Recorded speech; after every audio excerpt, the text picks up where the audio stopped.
আজ আমি বানাবো কচু দিয়ে কই মাছের ঝোল। হলুদ দিলাম, এবারে আমি মাছগুলো ছেড়ে দেবো। কাঁচা লঙ্কা, এখানে রয়েছে স্পেশাল মশলা যেটা কালো জিরা গোলমরিচের বাটা, নুন হলুদ, আর এখানে আছে কাঁচা লঙ্কা আর আদা বাটা। মাছগুলো আমার ভাজা হয়ে গেছে,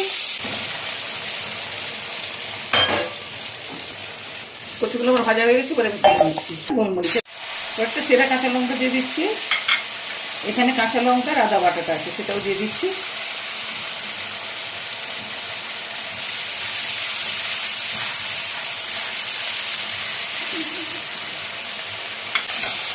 এরপরে ভাজা কচুগুলো দিয়ে দিচ্ছি।